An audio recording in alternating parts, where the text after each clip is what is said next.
Thank you, and I'll quickly thank the host and the library for doing this. I'm Pete Furman, candidate for City Council. I am a 4.5-year full-time resident in Sedona. I'm a planning and zoning commissioner on my second term. I'm on the Sedona Police Pension Board. In the past, I've served on Sedona work groups on home rule, which after our election 4 years ago, the city put together a work group. I was on that, and the budget work group as well. Prior to moving to Sedona, I served for 8 years as chief of staff to the mayor of San Jose, California. But I'm an engineer by training and by background. And I started my career down in Phoenix in 1986 and finished it in San Jose, and I started my own advanced manufacturing company. So I bring experience and energy from both the private and the public sectors.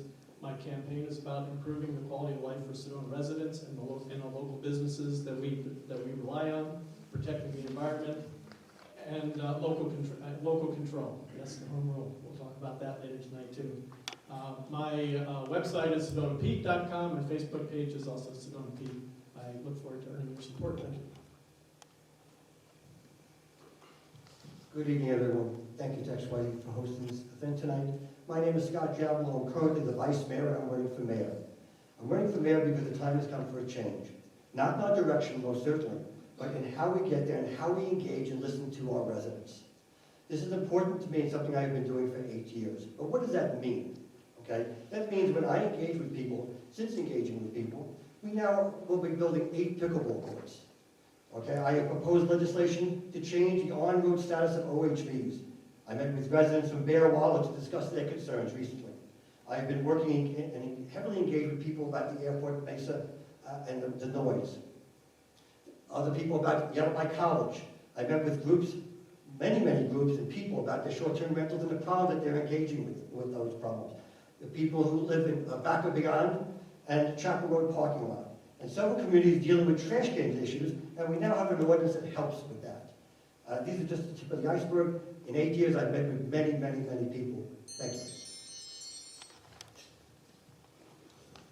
Good evening. My name is Brian Fultz. I'm a resident of the Chapel area, along with my wife, Amy, the director of our fantastic Sedona Charter School. Together we have 3 children. I'm originally a degreed rocket scientist by training, so when you all say it doesn't take a rocket scientist to solve our problems here, I can only say, you know what, it can't hurt to have one around. In my career, I've worked for large companies like General Electric and Accenture, but for the last 16 years and counting, I've been a small business owner, focusing primarily on my consulting company called Peak Innovation. I love to be creative, and you may have noticed I'm the only candidate that has round campaign signs here in town. I've been a property owner here in Sedona for 18 years, but became a full-time resident last year, and I've jumped in head first.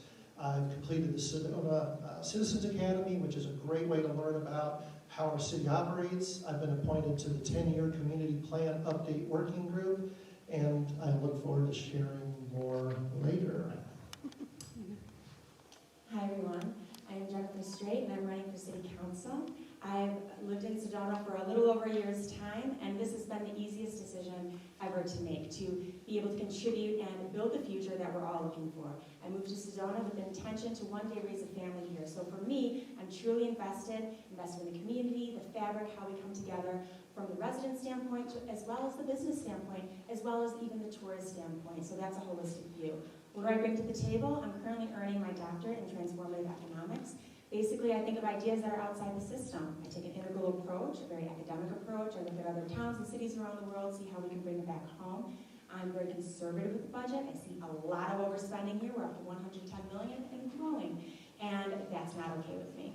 So I look at how can we be more conservative, and also regenerative economics. How can we make money instead of just relying on tourism? How can we create more industries here that favor also different aspects of within the community's population? So for me, I'm all about values and principles and leading with that. So again, this has been the easiest decision ever to make, and it's jenniferforsedona.com. Thank you. Hello, my name is Samia Armstrong, and I'm running for Sedona Mayor. The time for change is upon us. We are here to plant the seeds of our future that we can all be proud of, sewing together the interests of our unique community to create the vision for our next several decades. Prevailing against the interest of international conglomerates that do not authentically represent our true needs will be paramount. Defining who we are must be done organically from the ground up as a community, and it starts with us being willing to embrace our differences, appreciating one another's perspectives while not always necessarily agreeing. With the nurturing of our community, our children, laying the groundwork for their opportunity to thrive, the care for our elders and their health, local government must do its best to stay out of the way while encouraging partnerships with private industry that cares for Sedona. There's no room for discrimination like we often witness with those who have different thoughts and perspectives. And while we are flawed, we must strive to maintain a level of progress rather than perfection and learning to coexist again after all that we have been through. It may be challenging, but it must be done.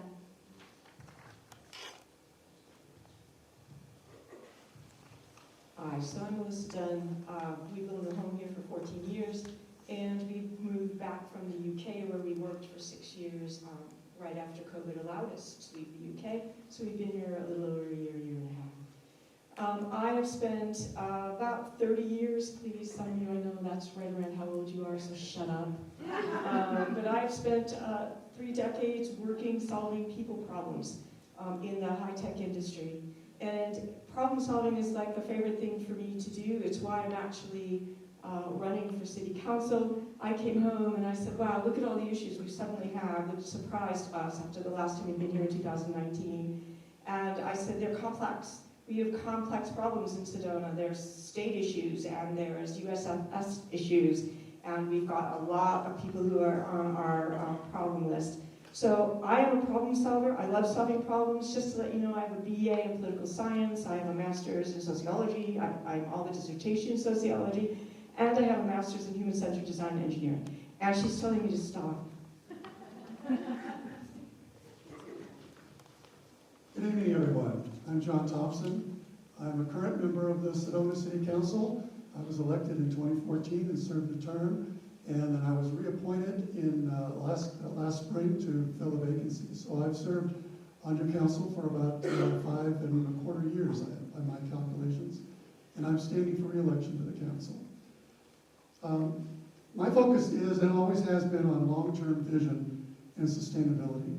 During my 5 years, I've mostly agreed with the majority positions of the council. But I'll give you a couple of exceptions so you get a little bit better idea of who I am. I have pushed harder and earlier than my colleagues for action on sustainability in general and climate change in particular. And I questioned the process and the decision to build a parking garage on the planned North Forest site. And I'll be happy to talk about any of those things with you later if you like. Beyond that, my full biography is on my website, and I'll leave it to you to go and look at that, sedonajt.com. Thank you.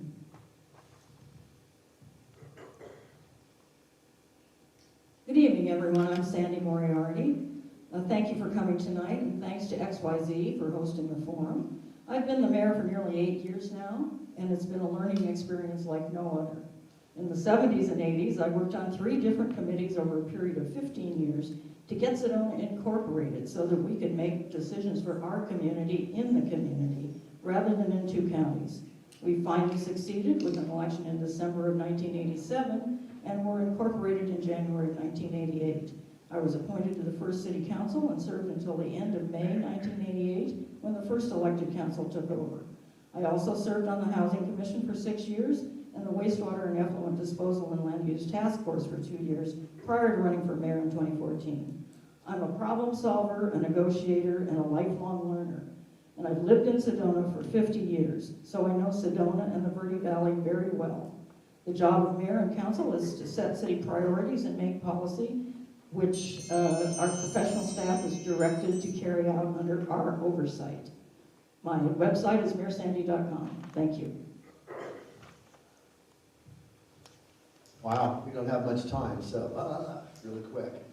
My name is Kurt Gelbach.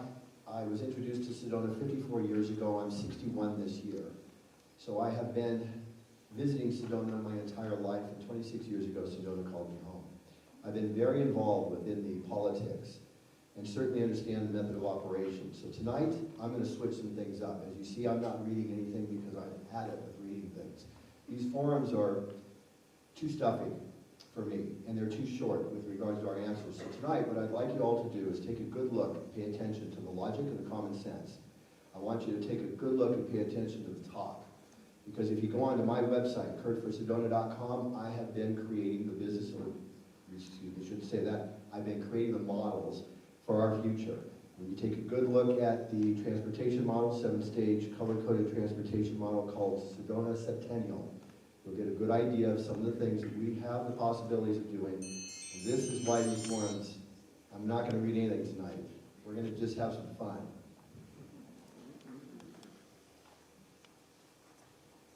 Thank you, everybody. Okay, I'm going to ask the first question, and we have randomized it, so once you're done, just please pass it to the right for this question. The first question is, Sedona's workforce, which is comprised mostly of members of generations X, Y, and Z, has an extraordinarily difficult time securing affordable housing in Sedona. What specific measures will you employ to increase the number of affordable housing units in Sedona? And what will you do to expedite the process in place to provide housing solutions within your term on the council? I love that question because the key word here is accelerate. How do we accelerate the process? So currently the problem that we have with any type of construction, whether it's affordable or high-end, is that there's too many fees, there's too many permits, there's too many codes. All this stuff is red tape that takes time and extra money and just logs things up. So instead of that, we need to be taking a look at how do we pull those things back. I've talked with locals, both businesses as well as resident owners, and they've left Sedona to go places like Cottonwood because it's easier to start things and move things along, and it's cheaper. So we really need to take a look at how do we make things more efficient and not so cumbersome and wasting money on everyone's time frame. Also, let's take a look at how we can create more housing development for homeowners to build casitas in their backyard. So currently, they are allowed to do that, but the issue is that there can be an addition that they can do. So right now, we can be creating more affordable housing if, again, we're allowing the growth that's already on existing property rather than asking ourselves, well, how do we do new development and new land? No, let's utilize what we already have and create economic development for local homeowners. That's how I see being two ways that we can help bring in affordable housing. Thank you. Very nice.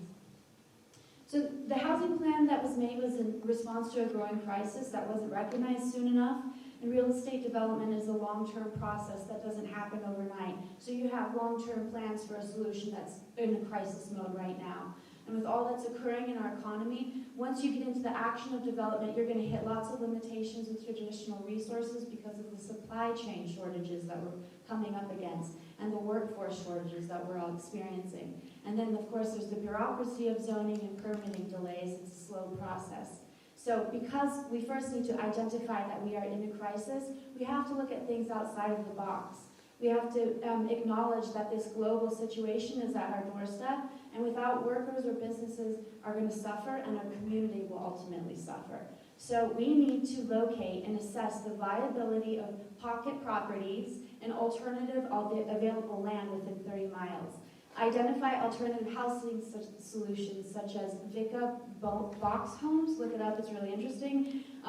Fox blocks, insulated concrete forms, manufactured homes, tiny homes, glamping structures. We need to immediately cooperate on securing land and flexibility of development with both the city and the county. And then we need to bring builders and the developers together to get into the fray and break open the bottlenecks to get to an immediate solution to an immediate crisis that's occurring. Thank you. So I am going to read because these are really complicated questions. I have a lot of thoughts, and I had to try and get it down to 90 seconds. Thanks, Marcy. Yeah. So in the short and medium term, we can and should be working with the builder of the Sunset Lofts project, which is both underwritten and rent subsidized by the city. We need to see whether or not this effort to produce multiple units of affordable housing can be accelerated, and if so, how do we go about doing that? Long term, we must get to some level of control over the short-term rentals if we ever hope to have enough affordable long-term rental properties and affordable properties for purchase in Sedona. So we should continue to lobby the state of Arizona to give cities like Sedona the power to manage the number of short-term rental properties within our city. In the meantime, we need to find ways to make commuting from neighboring cities like Cottonwood, Flagstaff, the VOC, and more livable. This starts with flexible, affordable commuting, but also needs to include the ideas around childcare for preschoolers within the Sedona city limits.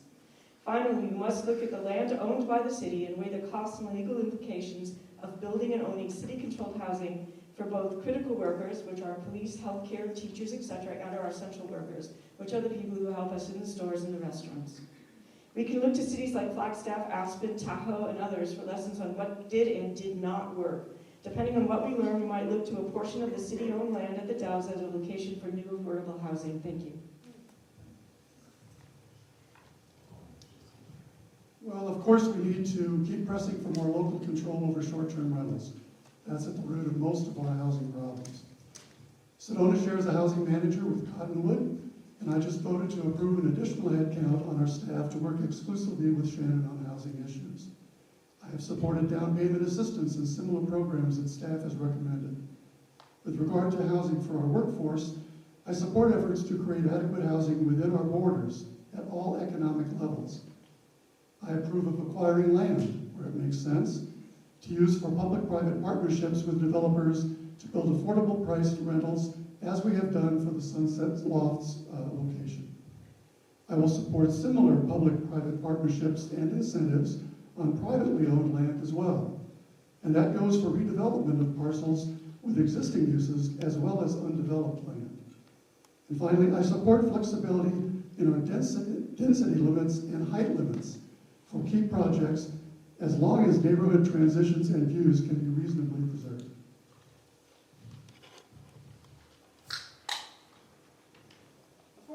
Affordable housing is one of the most difficult issues we face.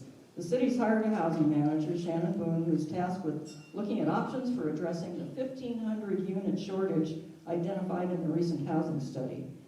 One is to look for ways to make the building code requirements less expensive and less burdensome, which we're doing. And even prior to Shannon, the city was contracted with Housing Solutions of Northern Arizona to develop and initiate a down payment assistance program for those who are employed for at least 30 hours a week in Sedona. We were also already working with a private developer to build a 46-unit affordable apartment project, Sunset Lofts, in West Sedona. The city is required to receive compensation for any city land used for such projects, so we developed a strategy to use a long-term loan to the developer. We'll continue to work with developers and look at all available options to develop affordable housing to incentivize conversion from vacation rentals back to long-term rentals. And I'm very familiar with that problem, having served on the Housing Commission. Supporting strategies for expansion of affordable housing options during the budget process is critical, and I am committed to it.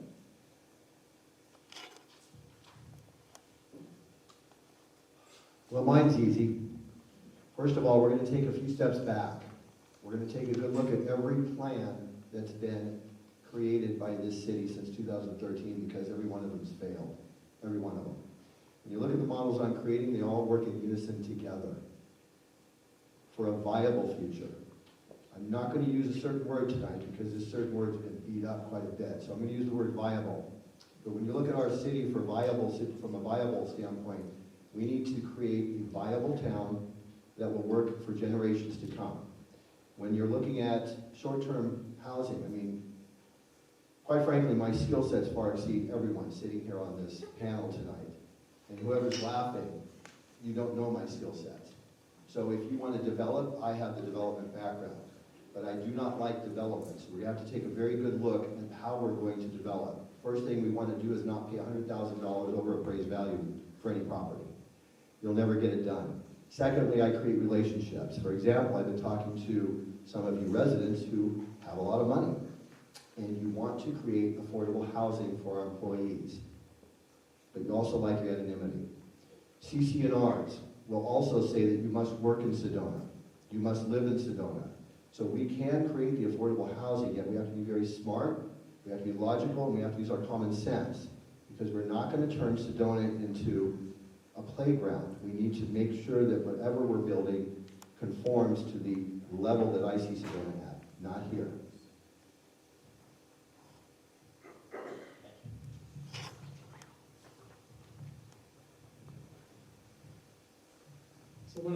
advantages of going later in the rotation is that most of the background is covered. You don't need to do that again. So let me go back and say, I said thank you to some people, and I didn't thank you for coming tonight. So thank you for being here on a day in July and listening to council candidates. It's really appreciated, and it's very important. It's a very important election. For affordable housing, yes, Sedona has always had expensive housing, for sure. In the region, we've always been expensive. And some of it is because we have mostly single-family homes in Sedona. Looking at other cities our size across the state, there's far more selection and diversity of housing types that we have. And clearly, we've all recognized that the increase in short-term rentals is directly linked to the loss of long-term rentals, and our workforce has been pushed out of town, right? So when I'm on the campaign trail talking to people, and I often get the question, what keeps you awake at night? What's your single most important thing? And for me, it's our declining population. Declining population hurts the residents that exist. We will lose the resident-focused services first in this town before we lose the visitor-focused services. We've all experienced the loss of doctors. We know the situation with the schools and teachers. We go to our restaurants and we know they're having trouble with people. And so that is job number one for us, is to figure out ways to increase the population again. And the only way to do that is to increase the supply of our housing. And that means doing things like increasing the density of housing in Sedona, especially along 89A. We need to work with our property owners and talk about mixed-use developments, commercial and retail on the ground floor, some housing above. We need to build tiny homes. We need to build small homes. We need to build apartments. We need to build, right, all the things. We just need to change that diversity.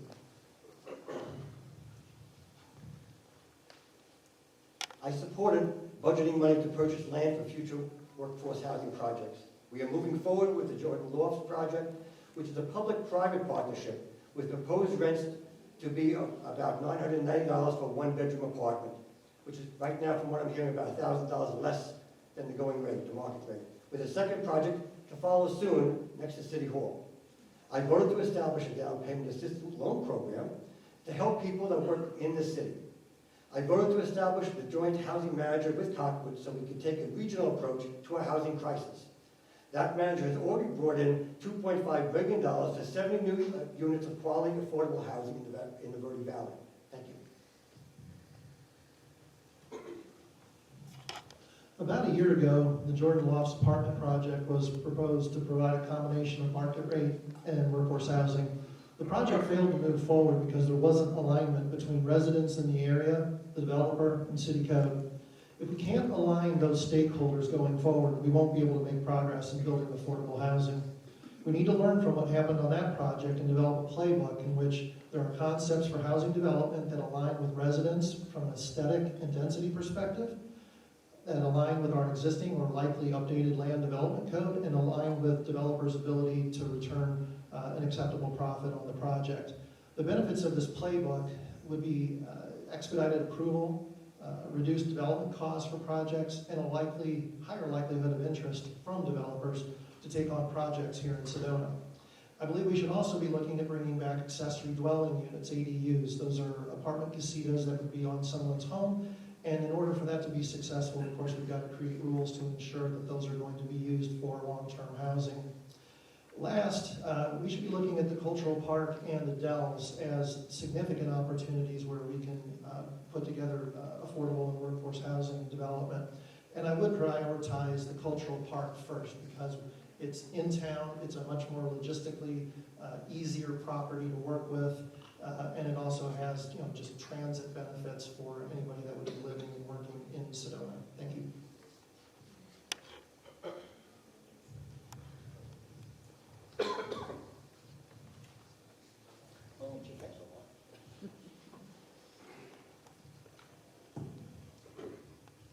Okay, the second question is, do you support home rule? If no, why not?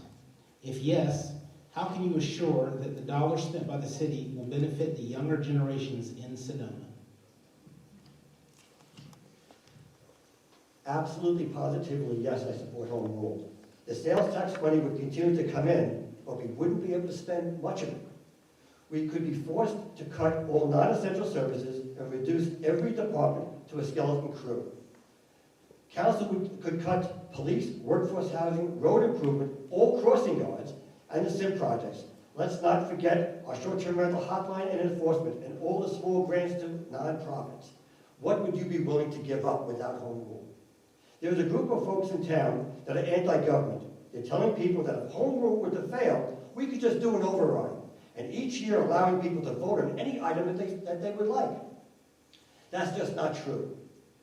A recent mailing from them said, did you know Sedona Recycles is safe without home rule? The fact is that the city funds 50% of the recycling budget. How long do you think they'll survive without 50% of their income? The library does have a small property tax, and even with funding, they still are opening at 10 a.m. every day here. Do we really want a library that's going to open even later than that and close even earlier? That's not much of a service. Everybody needs the funding from the city. We need to all support home rule. Thank you. I support home rule, and you're going to hear a lot of the candidates also support that and share a lot of good pragmatic reasons why. I'm not going to try to cover them all here, but this is elected government or representative government, and you should vote for the people you trust and then let them do their job, not tie their hands by making them bring a budget to the voters every year. That doesn't happen at a state or federal level. There's really no reason for that to happen here. One of the parts of the question is how would you ensure that the younger generations benefit from the fact that we do have such strong resources here in the community? And what I would tell you is that the Sedona Community Plan is the starting point. We need to make sure that the younger generations are represented in the community plan so that they are a priority, so that that informs the city council of what they are supposed to be telling city staff to work on in budget. So that's really important. Lastly, I want to say this. Don't accept a non-answer from any candidate on this question. If you're not for home rule, then you are definitely against home rule. And if you are against home rule, then you are against working on projects to address workforce and affordable housing, transit, and any other programs designed to attract and retain a diverse culture of individuals and families in Sedona, as well as endangering our economy, which is nearly 80% made up of tourist-related businesses, many of which all of you work in or own. Thank you. So I am one of those people that are against home rule, and here's the reason why. So when the city council is a representative, I agree, but if we don't have participatory voting, which I believe that 9,000 of us should be able to vote on issues, not just 7 on city council, because things can go awry as how they are going now. We are over $110 million in a budget, and what they're doing is they're just taking out more and more and more loans, and what this is when we look at the economy right now, it's not a growth economy, we're heading towards more of a pause with our economy, or even worse. And so all of that, we're not going to be able to pay that back. You guys are going to have to pay that back. We're all going to have to do that. So in the instance of, when we look at all these projects, it also enables the city council to overspend, to not be so conscious. Take, for instance, they have buses that cost $400,000. Hello, we could buy 4 buses for the price of 1. And that would be something, well, number one, with conscious, just spending. But number 2, the more that you guys have a voice, the more that we can contribute and have better ideas. So when it comes to home rule, no, I believe that we should bring it to the people and not be overspending. Thank you. Okay. So as mayor, and you don't get to define what a yes or no means, you can make up your own decision for yourself. So regardless how anyone answers it, it doesn't mean one thing or another. It just depends on what you think it is. So as your mayor, I'm going to be responsible for dealing with the results of a yes or a no on home rule. And I'll be doing my best to manage it either way. And I can certainly understand why people would be balking at the consideration of home rule, because we are told over and over again that this is being done for our benefit. When so many of us are watching our city being ripped up and changed into directions we had no idea were going to happen and certainly didn't agree to. So that is something to consider. With a majority on a council, the home rule could be incredible if the majority actually represents your interests. With a majority on a council who's willy-nilly spending their heart's desires on pet projects that are out of sync and incongruent with our children's future. 8 pickleball courts, really? That, you know where they got that from? They got that from one of our fields. So on council, with whatever you decide, my intention, because I'm the mother of a 9-year-old, and it's in my interest, in his future's interest, To serve him, I want to create a robust Parks and Rec. I will do that with or without home rule. We can get creative, but it's up to you to do your due diligence and see who's really, really in fear over not having home rule and why. So I'm a yes on home rule. But I'm going to try and answer the question around how do you figure out what the younger generation is. And by the way, I thought this was a really ageist question. We talk about transparency and communication as keys, but for me, communication starts with us listening, not talking. That's why I want to start holding frequent, regular town halls in each of the communities in Sedona so that small groups of people can meet with counselors, staff, and other residents where we have time to discuss problems and solutions candidly and deeply so we can really understand what it is the younger generations need. It has always been my belief, which dictates my actions, that we need to listen to and understand the needs and suggestions of everyone living in Sedona first. Only then can we work and spend our money to ensure that both the immediate and the midterm requirements to keep our community healthy and safe are being met for all generations. This allows us to look to the future because we have created a resilient and sustainable base. Knowing that your representatives are truly listening and understanding your perspectives and the why of that perspective, and then factoring everyone's perspectives when making decisions is, in my opinion, what democracy is about. This is what it means to be listening to and hearing the real voices of the younger and the older generations of Sedonans.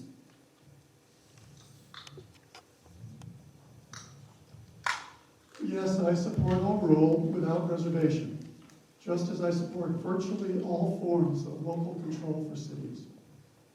More than enough has been said and written about this, but if you are still unsure, I recommend you read the materials on the city's website, which by law must be impartial. Just go to sedonaaz.gov and search for home rule. But I do want to say this. Many of those who oppose home rule seem to believe it's a way, and maybe the only way, to stop your city government from doing something that they particularly object to. To those people, I would like to say that there is an appropriate tool for every task. So if you have an itch on your big toe, go ahead and scratch, or maybe try some anti-itch cream. But if that doesn't work and your only other options are a meat cleaver and a shotgun, I suggest it might be better to just let it itch.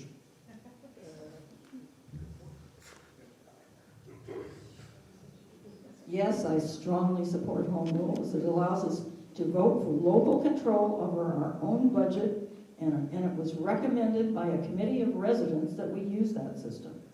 Without it, a large portion of that revenue would have to sit in a bank account while community needs go unmet. The budget process remains the same with or without home rule. Please don't fall for the misinformation campaign against it that's being spread around. The truth can be found in an article by Sedona resident, longtime resident Sherry Richards on sedona.biz. Please read it. The lengthy city budget process is very open to input from all voters in a variety of ways.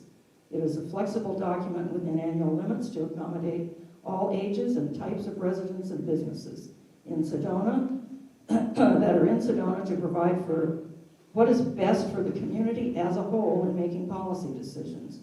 We serve everyone from kids to retirees. 2/3 of Arizona cities have adopted home rule and about 1/4 have adopted permanent base adjustment. Again, please look for the truth. Do not be fooled by all of the misinformation. And I urge you to vote yes on home rule. Look for the truth. First of all, I wouldn't trust anybody sitting up here, and don't even trust me. I've proven myself for 26 years, and I would never think that you would even trust me for a second. So in every model that I'm creating, checks and balances, people, checks and balances. I've been investigating a number of organizations in this town. One of them went under federal investigation with Homeland Security, and they've had it for 5 years. I love investigating. I've investigated this city. There's one piece of the puzzle that I haven't been able to put into that puzzle, and I think it's this doggone home rule. Why are your voices being shut down? Why are those of us in the Historical Preservation Commission totally being shut down? That park over there on Brewer Road, They told us we don't have a voice. We don't have a say. This home rule could be shutting your voice down. To hell with the money. Let's put it in the bank account, because we need to take steps back, take a good look at our town, reestablish these models, make sure they're all working in unison together for the benefit of our chosen way of life, while guiding tourism. Everyone's going to want to be a part of this, everyone, because they envy our lifestyle. So I'm not worried about guiding tourism. They're just going to fall right into place. What I am worried about is our voice being heard. I'm voting no on home rule. We want to change, let's redirect a bit. It's not going to hurt anything, and it's not going to take anything away from our services. And my God, they sit here and talk about our services. We haven't had any. Thank you.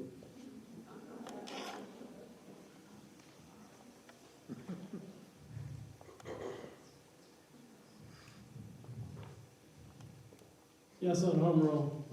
I'm campaigning on that. I'm very strong on this issue. I was on that committee that the mayor mentioned 40 years ago that studied this. And the answer to the question of how does it benefit the younger generations is look at the budget. Where do we spend our money? We spend our money on policing. We spend our money on sewage treatment. We spend our money on fixing potholes. We're spending a lot more money now on trying to look at diversifying the housing choices. We're spending money on traffic fixes. We're spending money on transportation system. All of these things benefit the younger generation. We should continue doing. So now let me take a little risk here. I'm going to go wonky on you, policy wonk, and try to address a couple of these issues on home rule. The current argument set against it is let's do a vote by the people. This vote by the people, the special one-time override, this is a special election. It's proven in Arizona and every other state and city in this nation that special elections are controlled by the special interests and the moneyed interests. So be very careful going down that path, all right? Second thing is now the conversation is pivoting to the PBA. The group 4 years ago studied the permanent base adjustment. There's merit in the idea of a PBA, but not in a time when the Sedona's economy continues to change as fast as it is, because once you set a PBA in a few years, we're back in this situation that if home rule, it doesn't quite meet the needs of the economy because it's limited to state growth of population and inflation.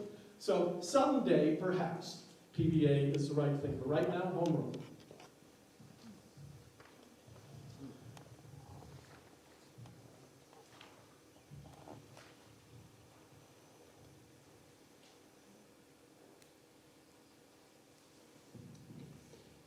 Sedona XYZ would like to see increased diversity in Sedona.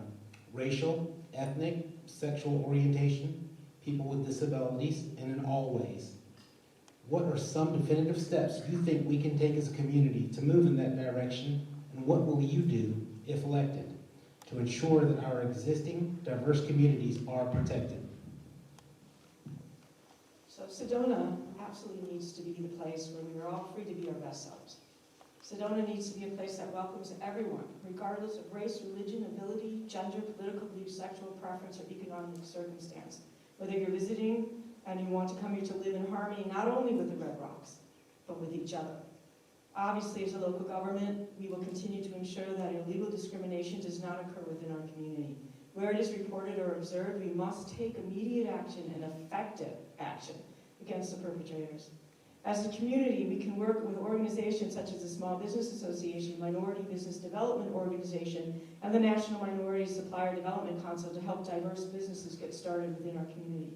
The city can develop working relationships with micro-lenders, like the SBA Microloans Division, the ASEAN Corporation or Opportunity, which is AO Fund, Kiva, Grameen, sorry guys, only women can have these microloans, or provide a diversity business fund program under the Small Grants and Loans program. I would personally like to do more to celebrate our differences, whether they be cultural, physical, or preferential. This might be anything from pride celebrations to diversity business fairs to cultural fairs to whatever else we as a community believe we should celebrate about ourselves. We have a lot of diverse groups already living here, and we should be listening to and understanding how we can ensure inclusion within our community on an everyday basis. I support this goal entirely, but I think it is one of those issues that has to be addressed at a fairly high level as part of our long-term vision. Last year, when staff proposed to council a process for updating our community plan, That proposal suggested that the vision in the current plan was likely unchanged, so a more limited update than last time was called for. I pushed instead to let our new community plan work group discuss, research, and reset our vision for the next 10 years. Why? Because things change too fast. We need to be sure we agree on the Sedona we want to become. Consider these two extreme possibilities. Would we be okay if about 1/3 of Sedona homes were occupied by old, mostly white retirees on isolated half-acre or larger lots, and the other 2/3 of homes were short-term rentals? Alternatively, what if most of our retirees have left Sedona 10 years from now, and most of our residents are multi-ethnic mix of professionals who work from home or work in our tourism and service industries, many of whom are climate refugees, all living in highly connected, denser neighborhoods? Neither of these extremes is likely to happen in 10 years, but we could be well on our way to one of them or a very different one without clear shared vision. It is up to the current residents to determine, through community plan process, what Sedona we want in the future.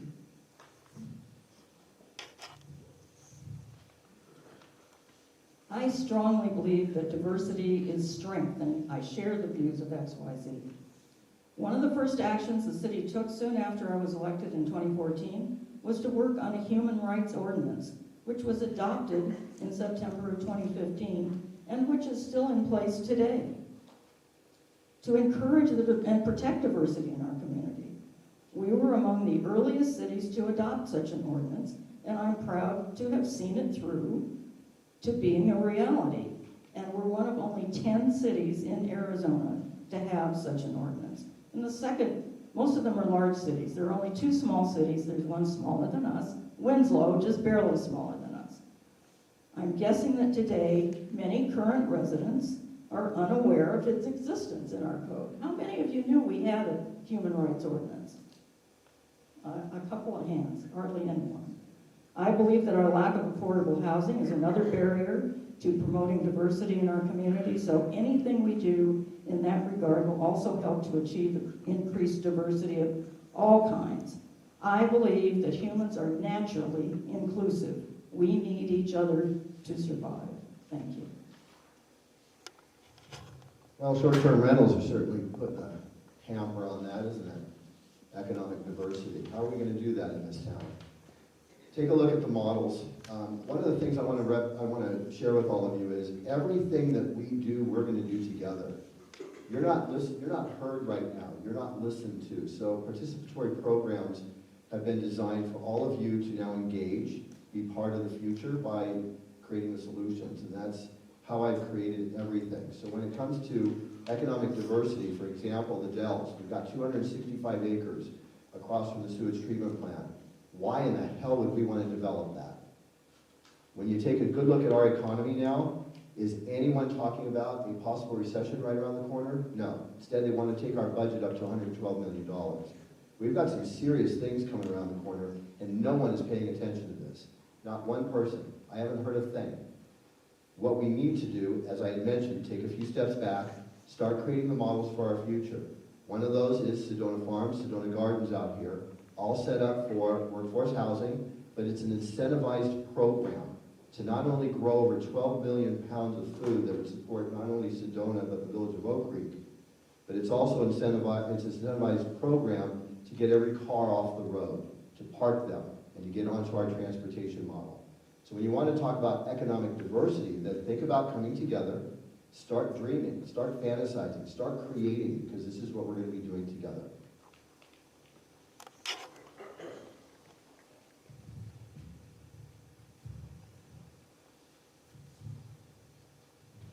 So I fervently believe, absolutely, that strong communities are built on diversity.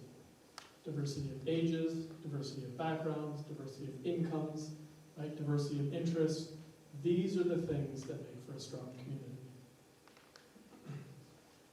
And the single most impactful thing we can do in Sedona to impact the growth of diversity in our town is diversify the housing choices that we have. So you didn't know that this was going to turn into a forum on housing, did you, right?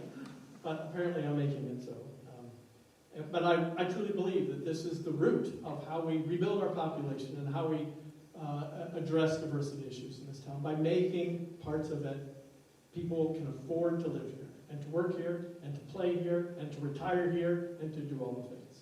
So some specific things that we can do. One of my biggest fears when I'm walking around town is looking at the areas that we have of manufactured homes, the manufactured home areas. And I'm worried that that's the next place that's going to be redeveloped, and we're going to lose those, and fancy homes will go there. So we need to look at our zoning codes and how we can protect that, and do work with the residents and the property owners about deed restrictions to kind of keep the character of those areas intact. Thank you. I believe that we, as a city, we have to set the example. We have a human rights ordinance, as Sandy has already mentioned. We also have a community plan and CFAs that address diversity. Our recent remodel of the police station includes forward-thinking projects like a transgender bathroom, a lactation room, expanded female locker rooms, and to set the stage for our current and future female officers here. Many know that we will be hiring a new police chief. Our two top candidates, one is a female and one is African American. At the end of the day, a welcoming community happens when its residents are welcoming as well. When we all embrace diversity. When they don't NIMBY every proposal that might create opportunities for others. When they treat people who may not have as much money in the bank or look or act like them with respect and acceptance. This wasn't a question really necessary for all of us here. It's really for all of you here in the audience and people in the city. We have to be more welcoming to each other. We have to be more able to work together as a united city to protect each other. We're a small town. We need to be working together. Thank you. First off, it would be presumptuous to think that I can solve this problem alone as far as underrepresented groups are concerned. That said, here's how I would proceed. As I mentioned in my introduction, I'm serving on the 10-year Community Plan Update Working Group, and our primary mission is to ensure that all the diverse voices of Sedona are heard over the 2-year process of updating our city's strategic plan. So we've got to make sure we're capturing the voices of these diverse groups, but importantly, we should use this process to foster community, connection, and opportunity to serve in an ongoing manner for these groups, not just during the plan update process, but moving forward in perpetuity. And that brings me to the other thought I have on this question. As recently as this past Saturday, I met a resident at the younger end of the age spectrum that is well-spoken, well-educated, highly motivated, and has essentially been shut out of meaningful opportunities to contribute and lead in our community on account of his youth. And you could realistically switch out youth for any other underrepresented group. So what do we do about it? First off, we've got to acknowledge it, and then we've got to look at programming to address this, to basically to mentor and give people in these underrepresented groups an opportunity to deeply engage, to meet others, and to feel like they're making a difference. Because I think the diverse groups that we're seeking to attract will be successful in attracting them by making those who are here already feel like they're part of this community. They will become the advertising to bring more diversity to Sedona. Thank you. Thank you. Well, I like that comment about diversity in youth, because diversity in youth is something also required of the City Council as well. But let's return to the question itself, which is diversity for sexual orientation, disabilities, and racial. Well, that is identity politics, which isn't for the government to make. No one here is telling anyone not to come here. Mama Sedona calls you, and if you're called here, you come here, and everyone is embraced. What I find to be the crux of the problem when it comes to diversity is the economic diversity. We have limited land, and so what would it look like? We brought up affordable housing. That's been like a running theme here, and I completely agree with that. So for instance, cab homes or Adobe homes. This is something that's totally sustainable, which matches our sustainability plan. So, but it hasn't been presented because it's out of the box thinking. It could cost somewhere between $10,000 and $50,000 to create a single home. A person could buy an entire home or take out a loan for that. So we need to be thinking outside the box And this is a way that we can create economic diversity, which I find to be the crux of all of our problems here in Sedona. Again, everyone is welcomed. This is God's earth. We're all here. I see this as a very beautiful, warm, gathering community, and everyone has been embraced. Thank you so much. That was a great answer. I find this question a little bit disingenuous and somewhat creepy. I don't think it's right to target and take people into categories. You know, you're supposed to treat people by their character, the content of their character, their humanity. In Sedona, people are called here. It speaks to their heart. They stay here because it's an embracing community, an experience for them, a spiritual, physical one. But we can't archaically go about identifying specific people that need our help. We just need to be a beautiful community with enriching opportunities for everyone to participate in because they seek to be here, not because they're less than or don't have as many opportunities. This is America. That's what the whole Constitution is about. So I take offense to this idea that we're going to make it easier for some people because they can't do it on their own. I just find it, we are diverse. That's what this entire beautiful community is about. And the more opportunity we provide for a nurturing existence rather than isolating people into their skin color or into what race they are, we really have to look past that. It's far beyond time for that.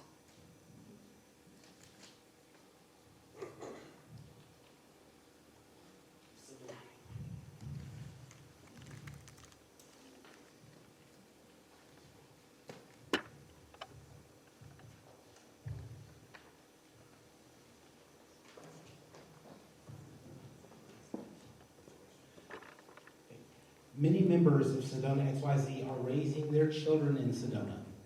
What specific initiatives will you champion to ensure that we retain young families that are here and attract new young families to live and work in Sedona?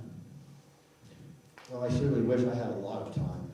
This is why I encourage everyone to go on to kurtforsedona.com because everything's been written in detail. So when you look at, for example, the Dells, every program out there is also degree educational programs for our students. Because when you look at what's happened to our world, all fisheries have been depleted from the Canadian cod to the Fraser River. All agricultural has been depleted, the soils have been depleted. So you need to really seriously think about our future. But in doing so also, what are we going to do with our school system that I'm not happy with at all? I'd rather educate these children in a better environment where we're all involved. It's a community-supported environment. And have the children come into every aspect of what we're doing with regard to these educational programs. And we will have ASU, NAU, and U of A involved in all of this also. Our kids are pinnacle to the future of this city. And to be able to educate them to take our town into the future and to create a viable generational future for every generation to come is extremely pinnacle for us. We're the generation now, I'm going to point to me, I'm the generation that must make change and must bring this town into a viable future for these generations, or you might as well just kiss Sedona goodbye. And there's one message I want to mention. I go to Sedona's grave because I respect what they've done here. She said one thing to me, I've lost my son, don't let me lose my town. Think about that.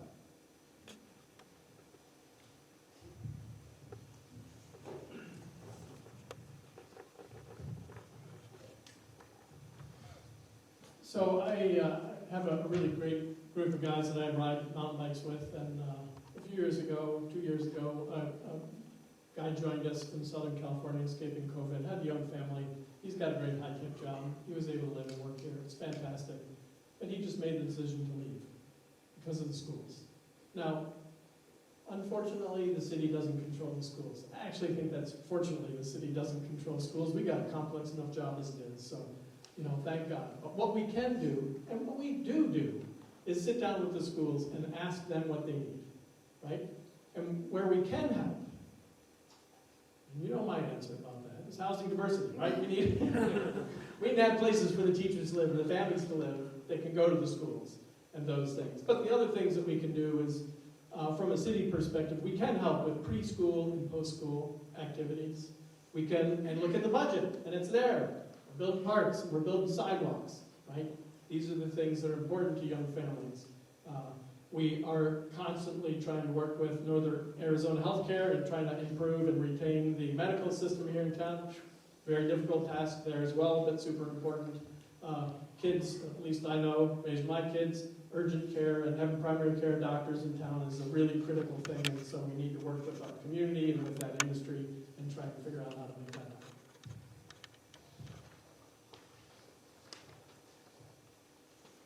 Workforce housing has been referenced quite a few times tonight, but it hasn't been maybe made clear that it's workforce housing with families.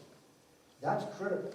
So when we want to have a workforce housing project for our employees throughout the city, for any business, any professional office, is to bring their families here as well. So that we can help revitalize not only our businesses, but our schools and our high schools and our sports team. We don't really have much of sports teams anymore. We need to revitalize all of that. And by having workforce housing that's affordable, we can do that. Go Scorpions. Thank you. When I thought about what makes a community attractive to young families, I had to think about when my family was a little bit younger, and I thought, well, safety, school quality, diversity of culture and activities, the weather, and the cost of living, with a heavy emphasis on housing, of course. So I think here in Sedona we score well on safety and the weather. I think we've got some gaps on school quality and diversity of culture and activities, and healthcare, Pete, very well noted. But those elements are part of a virtuous circle, because as we make progress on those, then we make ourselves more attractive to attracting families. But really we're in a sad spot concerning housing. So what can we do? One thought is look at some of the other communities around the country, like Bentonville, Arkansas, the home of Walmart. They're providing $10,000 incentives to get families to move to the community. So I think we should look at something like that, a community organization staffed by volunteers, funded by the city at $1 million annually for incentives at $10K per family to apply to move to Sedona. That would bring 100 new families per year. And if they average 1.5 kids per family, that's 1,500 kids over 10 years. Yes, there's going to be some attrition, but we've got to do something to resupply our school system here. So that's certainly something I would look at, as well as any other support for families with younger children. Our families should be benefiting from all the tourist dollars we have here. We certainly have the funds to support them. Thank you. This is a great question about raising a family. So when we take a look at what's currently being planned with the city, they're planning on turning Posse Grounds into, like Samara said, pickleball courts, also sectioning off some of those areas for more event space for tourists. So these are decisions that the current city council is already saying, we're not for the families, we're not for the kids, we're siphoning it off to other areas. So that's their priorities. So I would definitely reprioritize Posse Ground, especially the parking that's been given to the tourists for the shuttle system. So again, we see the dwindling that they're doing. Also, I study economics. So what would it look like if we're a tourist town, we had two-tier pay system. So prices, there would be one price for tourists and one price for locals. I was talking to this one local and they said, did you know renting out Posse Grounds, it used to be $270 to rent it out. Now it's up to $600. So if you want to talk about kids, you want to talk about family, how about those birthday parties that they used to have there? Or how about just residents wanting to do a charity, which is what they were going to do to raise money for Ukraine. And they weren't able to because now it's $600. So okay, good luck, City Council. Also, how about I was talking to some other residents and they said, oh, I really like Street Fest, let's do that. Potluck, let's get everyone together. The current City Council, they put the kibosh on that. It's like such curmudgeon. And also all the music, there used to be tons of music here and they just put it all down. And so here we go, all this livelihood, we have all the talent, we have everyone coming together and all they're doing is saying no, no, no. So why don't we bring some of the stuff that we already want and bring it back? Thank you. Okay. Sedona should be known not only as a wonderful place to visit, but also a wonderful place to live and raise a family. Fiber optics for high-speed internet service is essential for both educational reasons, but also for remote workers and local merchants. The safety is of utmost importance. Our children must be protected, And that means being extremely thoughtful when giving the okay on where we develop parking lots for our visitors in proximity to our children. I plan on championing Parks and Rec's ability to develop and fund a wide range of incredibly enriching opportunities for our children of all ages. I will get input from the community on what a true community center would look like. Community festivals, cultural experiences are an integral part of building cohesiveness and celebration within our city. A healthy and active lifestyle starting with our youth, encouraging cultural experiences, community parades, neighborhood walks, and other festivals focused on our residents, but could also attract and welcome visitors. There can be a marriage between the two. And as we come together, we can curate the yearly experience in Sedona so that we can have more of a hand in the nature of the visitorship. So I'm going to start with the attraction part.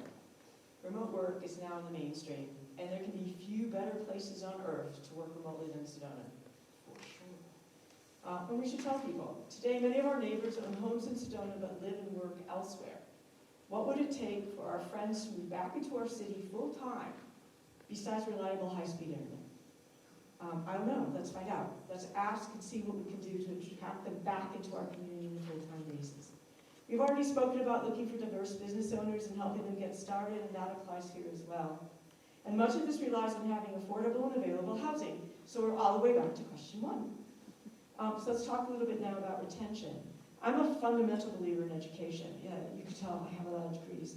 And the importance of access to high-quality education for all children. The funding of our schools is controlled by the county and state governments. According to the World Population Review in 2022, Arizona ranks 59th overall for public school education. Decidedly ungreat.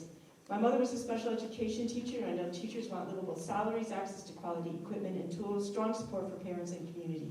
We need to lobby for and support state and county initiatives to support core education. We also need to listen and learn what more we can do for our schools and teachers. Beyond core education as a community, we can investigate the costs for providing or encouraging after-school programs, decent meals for kids, even when school is not in session, enrichment programs from athletics to arts to sciences and well to coding. We also need to match volunteers with programs and for the city health. I have a lot more to say on this topic. It's dear to my heart, so look me up after this. Well, the region-wide implementation of broadband and the housing issues have been brought up, so I'm going to skip over those. But beyond those, I think that our neighborhood connections projects will actually do a lot to convince young families to relocate here. Retirees tend to favor lower density and fewer homes in isolated neighborhoods. But the miles of urban trails and multi-use pathways we're planning will be more attractive to younger families who are even more willing and able to walk and bike to parks and businesses. Also, the transit plans that we're implementing should appeal to a younger demographic. This may be especially true if they are relocating from cities or universities where there is less dependence on the automobile. And finally, we need to redouble our efforts to attract non-tourist industries, which is a major objective of our current community plan.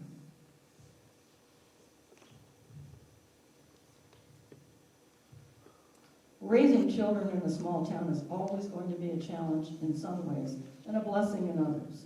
For a small city with limited resources, I believe our Parks and Rec staff does an excellent job of providing a wide range of activities and spaces for children to play. We're fuller staffed for the first time in the history of the city.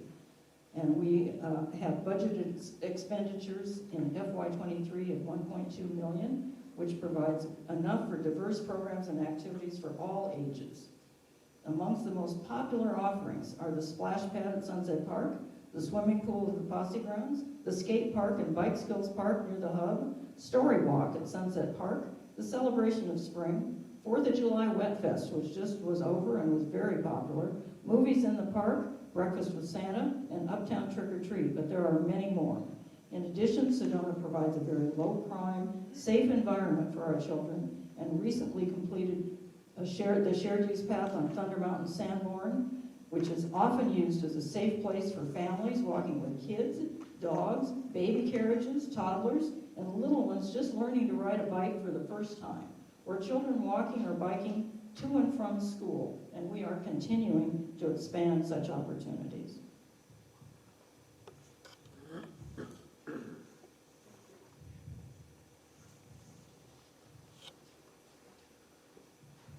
is our final question, and it goes to Peter. Mr. Berman?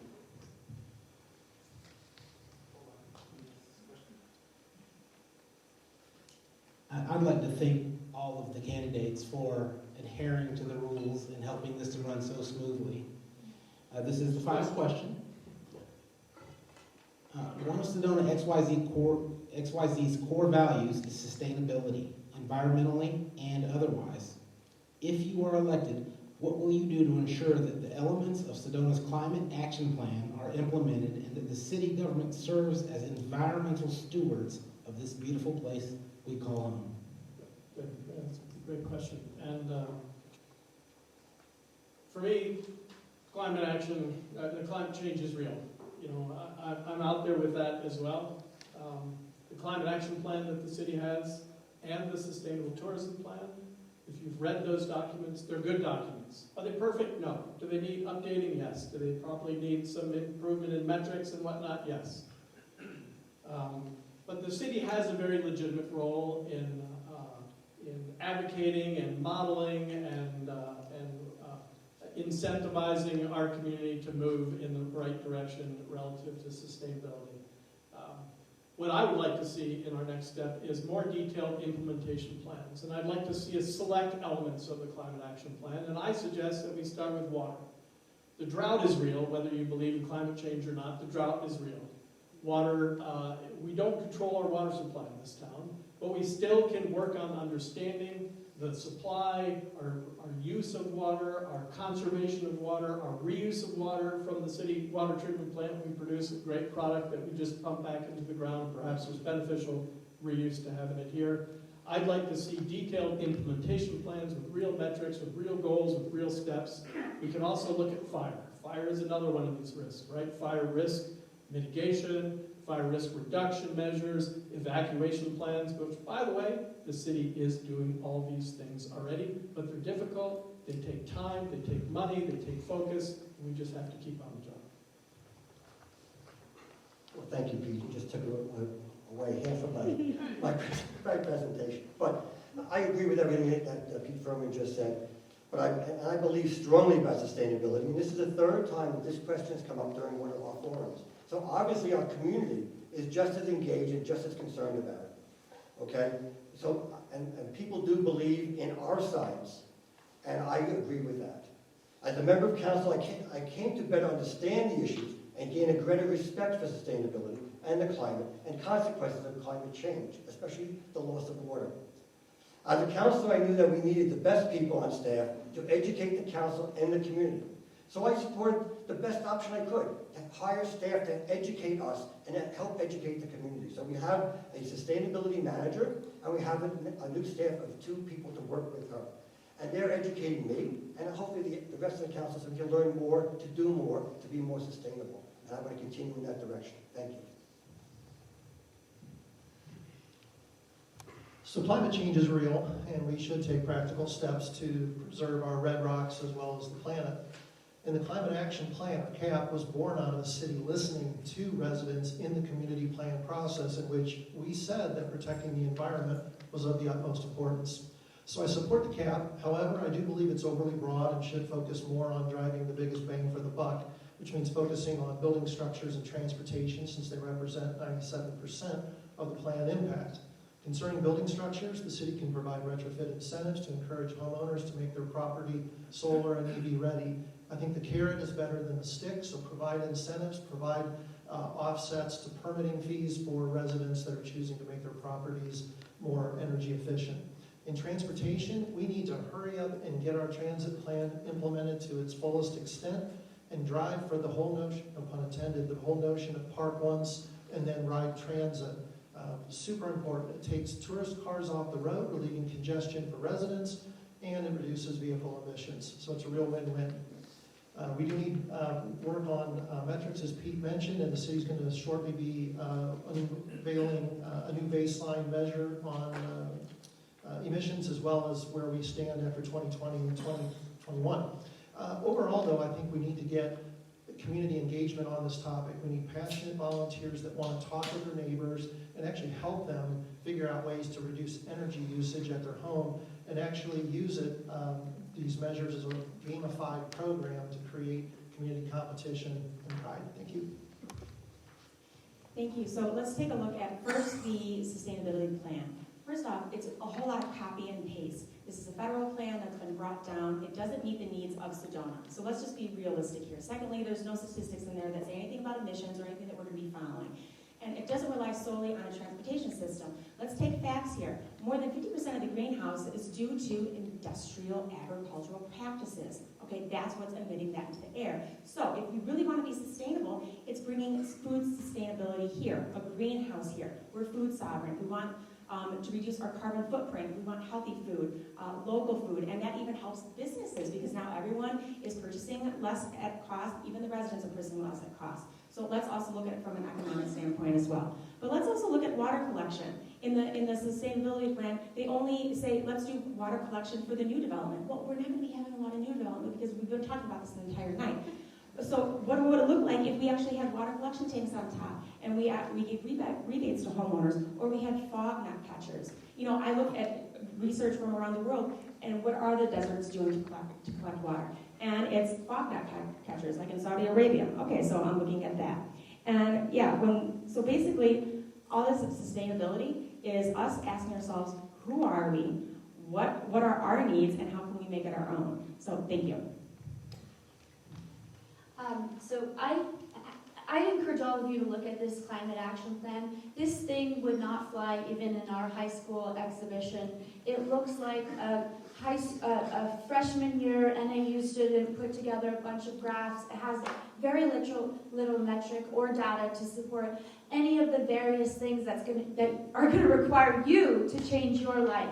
I'm not involved in a belief system of climatology. So I believe, yes, of course, climate changes, but I won't subscribe wholeheartedly to some agenda that's being pushed forth from somewhere outside here. How many people are going to die of climate change in the next 10 years here in Sedona? Do we know a metric? Does it exist? Is there really some sort of climate crisis that we're bending over back a knee to restructure and our way of life when we have actual environmental issues here that aren't being addressed?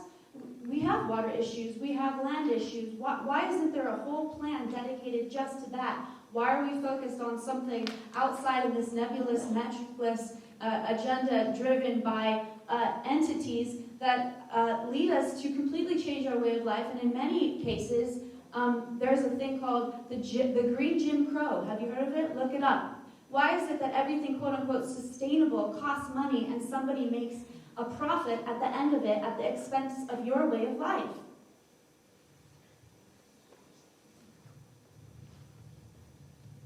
As I've said in every panel, I do believe in climate change. And adapting to changes in climate and safeguarding the natural world in which we live is very important to me and critical to the present and the future of Sedona. Alicia Peck, who's a sustainability engineer, or director of sustainability, is working on getting baselines for the city projects, which is what CAP is about, the city projects, so we can tell which programs are helping and which are not. Beyond the city goals for reduction of pollution and efficiencies in climate management, which I will support and help move forward as expeditiously as possible, we need to look at the other sustainability goals. Critically, we need projects to help the more vulnerable in our community, many of whom are young families and their children. Not only with the advice for adapting their homes to be more resilient to heat and cold, but with projects for the creation of cooling centers using existing facilities in our community, like the pool, the hub, the community center, as well as the creation of more cooling green spaces through our park systems. I think supporting our most vulnerable is one area in which we can do much more. Acting as stewards requires us to truly start working together as a community, residents and businesses, towards a zero-waste hospitality sector, increasing usage of renewable energy, reducing the usage of one-time plastics, converting vehicles rented in our community to alternative energy sources like electricity. We must continue working with the USFS on how we can help conserve and preserve the national forest in which we live and that we love. We should have a discussion as to whether the city can purchase available land around the Oak Creek to create conserved green spaces. There are undoubtedly other elements we can add to the list as we brainstorm this together.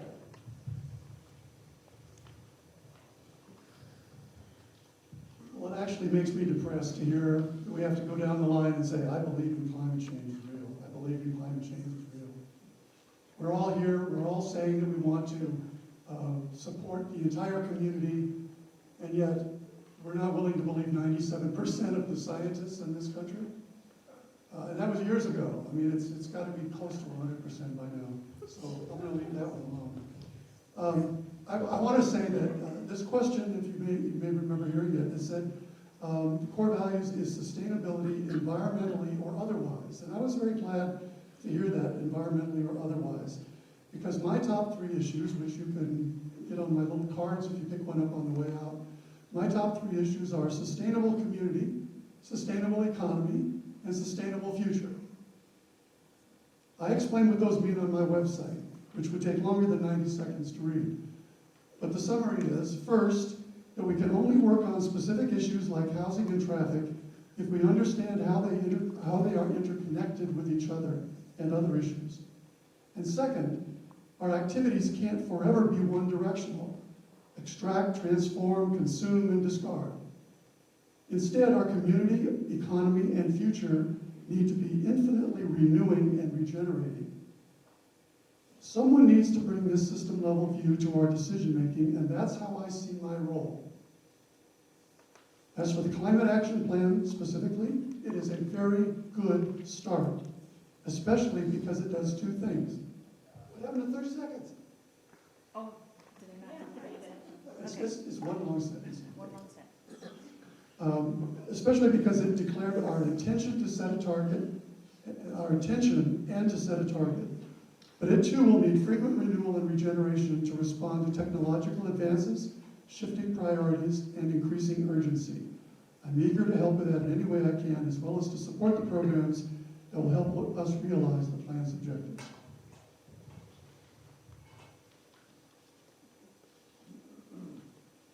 I am happy that the city has adopted a climate action plan with the goal of cutting greenhouse gas emissions by 50% by 2030. And we have increased our staff from a single employee to 3 full-time employees to ensure that it will be implemented. The plan is an integral part of our city government, and we continue to educate ourselves and our staff to incorporate sustainable practices in our daily operations and our daily lives. We will soon be announcing educational opportunities for residents as well to understand how we measure and track our progress and how to take advantage of the many sustainable strategies to protect our fragile planet. Programs already underway include the Home Energy Retrofit Program, the Northern Arizona Solar Co-op, and the Community Food Scraps Compost Pilot Program. Our community plan update and the Sustainable Tourism Plan can also help us reach our goals, and a citywide transit system to be rolled out over the next 5 years with an expectation of all electric buses will also contribute. We are adding charging stations for electric vehicles in stages, with the most recent addition at Posse Grounds, which was approved at last Tuesday's council meeting. Again, budgetary support from the mayor and councilors will be needed to keep the implementation of the plan moving forward at a steady pace, and I am committed to that.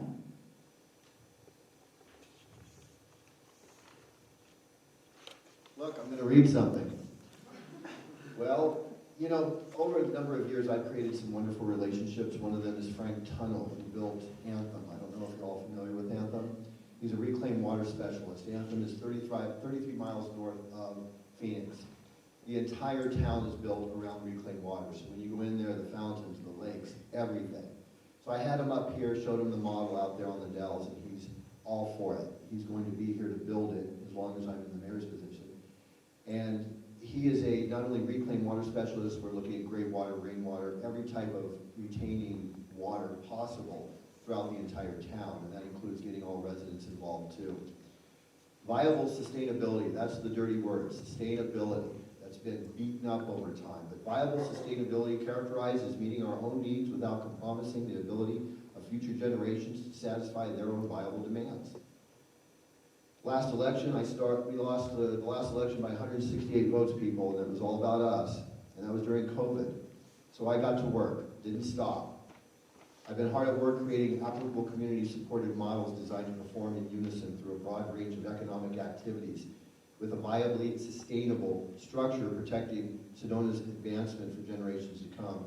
It relies on revenue for tourism and local employment resources, resulting in improved cross-industry cooperation and mutual benefit.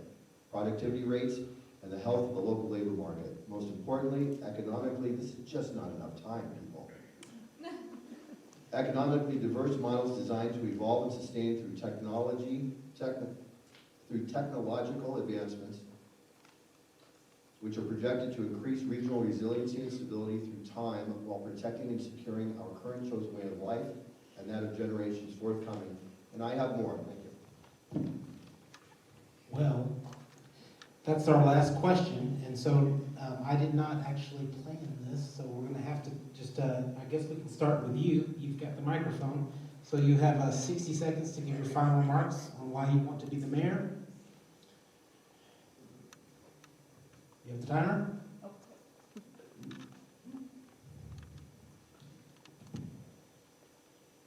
I chose to run for the mayor because I feel I'm the only one who can really lead us into the future. I'm the only one out there doing the work to create models for our future. I hear a bunch of talk, 26 years of talk, and I've had enough. It's time for the people to now come together within participatory programs and for the people now to make the decisions for the future of Sedona. I have no problem leading this. That's easy for me. And I can also delegate everything to be done in this city appropriately through your words. Everything you see online on my website was created through your conversations with me, or from what I've read with regard to answering various questions and concerns. So everything you see, you'll see is community-supported programs that you must be involved with for us to be able to move into the future. Vote Kurt Gelbach, take a look at the website, and let's live life instead of complaining constantly every day about life. Thank you.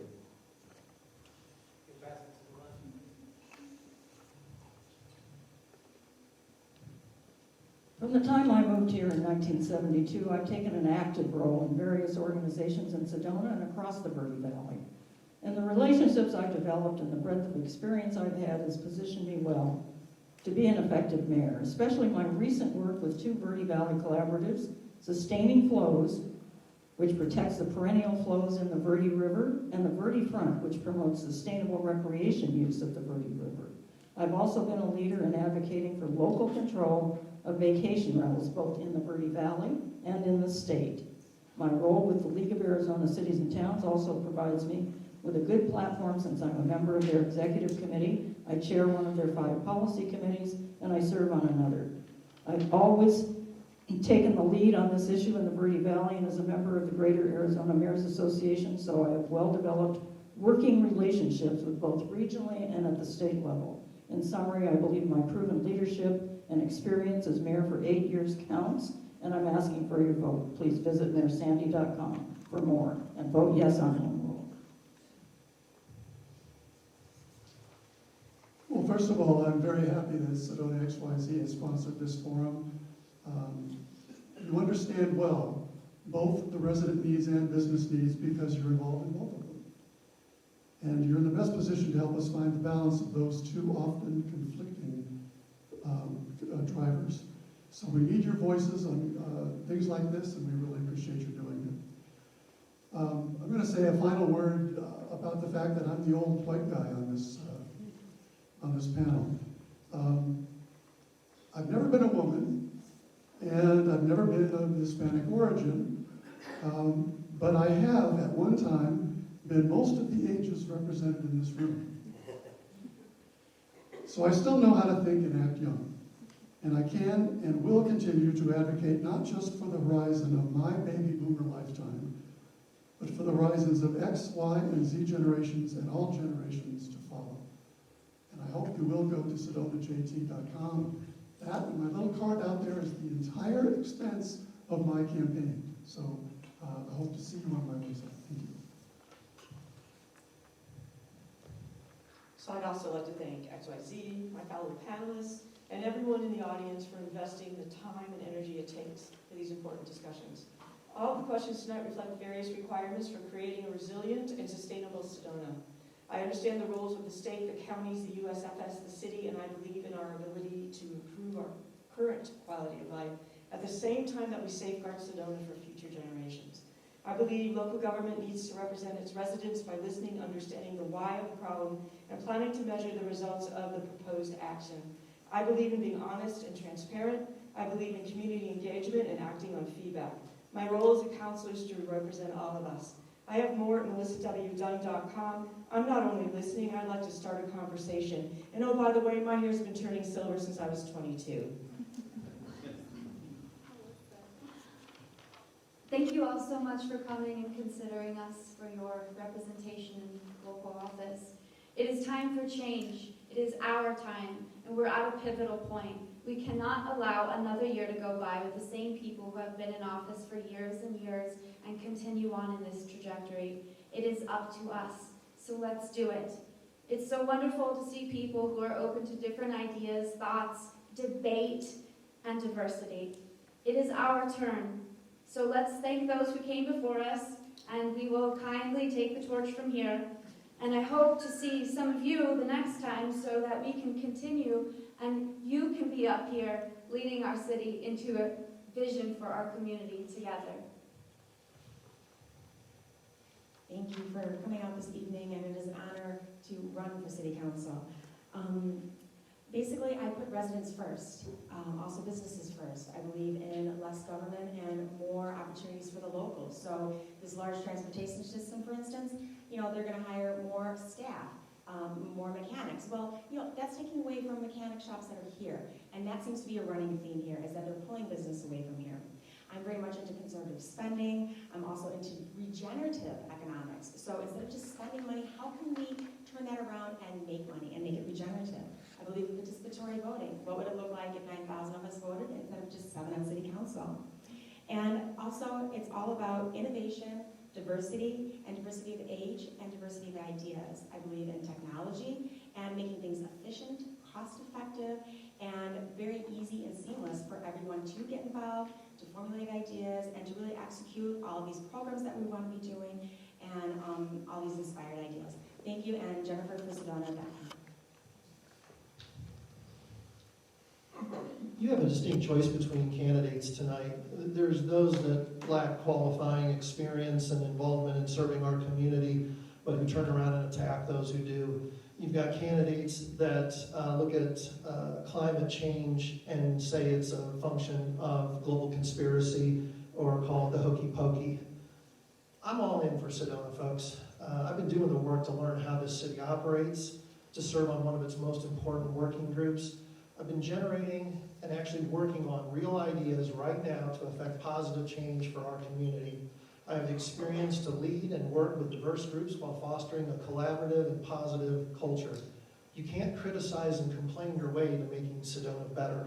I'm Brian Fultz. I'd be grateful for your vote, and you can count on me to be a positive agent for change for Sedona. Please go to brianforsedona.com, and thanks for coming tonight. Marcy, Omar, thank you, and to the board of XYZ, thank you for taking the time to put this all together. I know it wasn't an easy thing to do. Thank you all for coming tonight. As I speak with residents, I have knocked on literally hundreds and hundreds of doors the past several months.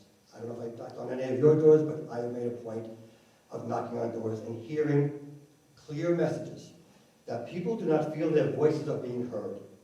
I am committed to changing in how the mayor and the city council and the staff communicate with our public. I have done a model. I have actually done it for 8 years by calling people back who email me, by communicating. I believe in town halls where we can meet, discuss in small groups, and debate on topics of concern without the 3-minute limitation, okay, that we have in council meetings. That's one idea. For 8 years, I've always been open to speaking with our residents and to engage in how to impact on decisions that are important to me as your mayor. And these things impact you and the community and your families. As your mayor, I want to take the model to a whole new level. I'm Scott Giablo. Please visit my website, electscottmayor.com. Thank you. And yes, thank you to everybody that's here. These forums are very important, so thank you for your time.